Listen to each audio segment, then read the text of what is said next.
Now to the trail of destruction across Kentucky. President Joe Biden is headed there right now to survey the damage for himself from the tornado that left at least 74 people dead and more than 100 others are still unaccounted for right now. One of the youngest victims was a 3-year-old boy. His mother shares her heartbreak with CBS News lead national correspondent David Begnaud. He was perfect. I didn't always think so, but he was. He was one of a kind. That is what Huda Alubahi wanted us to know about her 3-year-old son, Jaleel. Last Friday night, the unthinkable happened. Alubahi was sitting in the living room with Jaleel and his little brother, Julius, when she got an alert on her phone. Tornado warning. I heard the alarm go off on my phone and the power went out. And my 3-year-old, he said, Mommy, I'm scared. As soon as I heard kind of like train noises, I grabbed both of them and just jumped into the closet in the bathroom. By that time, everything was just falling on top of us. That storm shredded Alubahi's home, bringing the upper floors crashing down on top of her and her babies. I was under there somewhere. They were penned underneath the rubble. I think it was the sink or the toilet. That's what landed on my face right there. Where were the babies? Right here.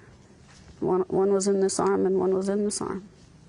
I never saw my 3-year-old because my face couldn't turn that way, but I did see the baby, and he cried, and then he just stopped. So at that time, I thought he was gone, but he wasn't.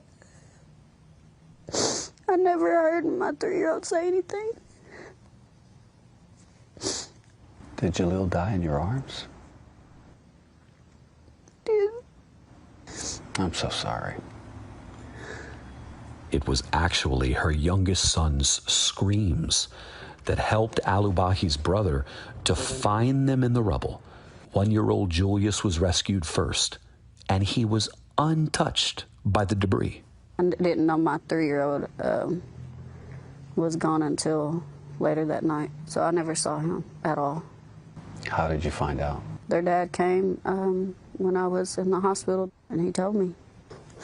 I wish I could have saved my son. Couldn't.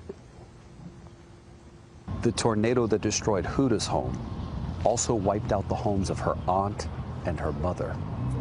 Now, Huda has 3 older children. They were not here at the time of the tornado. They were staying with their dad, but just about 5 minutes down the road, the tornado never touched their home. David Begnaud, CBS News, on the ground here in downtown Mayfield, Kentucky.